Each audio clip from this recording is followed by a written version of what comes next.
विद्यालयों में हम प्रतिदिन विभिन्न प्रकार के आंकड़ों से रूबरू होते हैं, जिनमें विद्यार्थियों के आंकड़े विशेष रूप से महत्वपूर्ण होते हैं, क्योंकि उनका प्रयोग विद्यार्थियों के कार्यों के आधार पर उनके आकलन एवं ग्रेड देने में किया जाता है।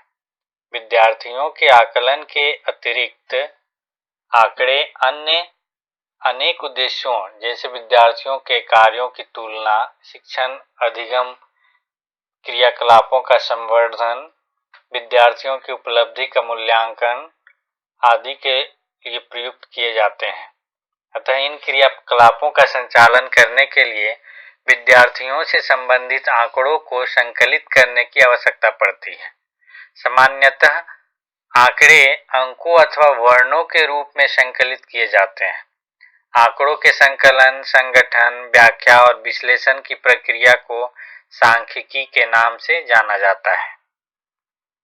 कल्पना कीजिए कि एक 8वीं कक्षा में सन 2014 में 50, सन 2015 में 48 और सन 2016 में 46 विद्यार्थियों ने प्रवेश लिया।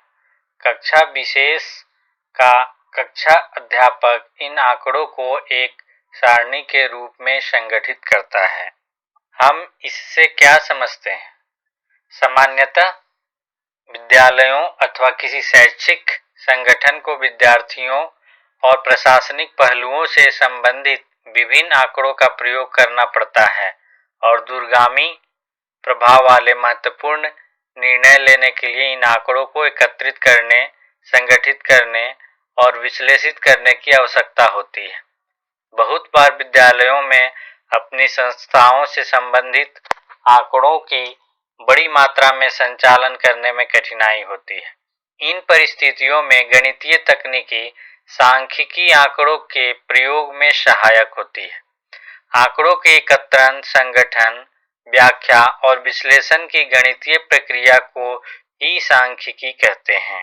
सांख्यिकी 5 प्रकार की होती है।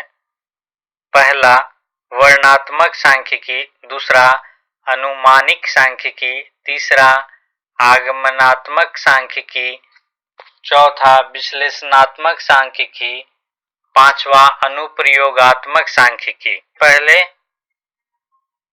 वर्णनात्मक सांख्यिकी के बारे में देखते हैं। इसमें अवलोकन अथवा आंकड़ों से प्राप्त सूचनाओं का एकत्रीकरण, स्पष्टीकरण, संगठन, चित्रण और नए संक्षेपण की विधियों और आंकड़ों के संबंध में सांख्यिकीय व्याख्या या निष्कर्ष सम्मिलित है। यह व्यक्तियों के विशेष समूह से संबंधित है। दूसरा अनुमानिक सांख्यिकी, इसमें जनसंख्या से संबंधित निष्कर्षों पर पहुंचने के लिए न्यायादर्शों से प्राप्त सूचनाओं के प्रयोग की विधियां सम्मिलित है।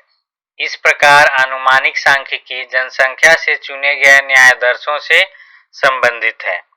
तीसरा आगमनात्मक सांख्यिकी, इसमें एक समूह या व्यक्ति के संबंध में किसी अन्य समूह व्यक्ति के विश्लेषण पर आधारित सांख्यिकी विश्लेषण के करने की विधियां सम्मिलित है। इसमें कभी कभी अनुमानिक सांख्यिकी भी कहते हैं। विश्लेषणात्मक सांख्यिकी, इसमें 2 या अधिक समूह के आंकड़ों में तुलना द्वारा सांख्यिकीय विश्लेषण की विधियां सम्मिलित है। पांचवा अनुप्रयोगात्मक सांख्यिकी, इसमें वास्तविक जीवन की परिस्थितियों जैसे शैक्षिक वृद्धि, आर्थिक स्तर, राजनीतिक मामले आदि में सांख्यिकी का प्रयोग किया जाता है।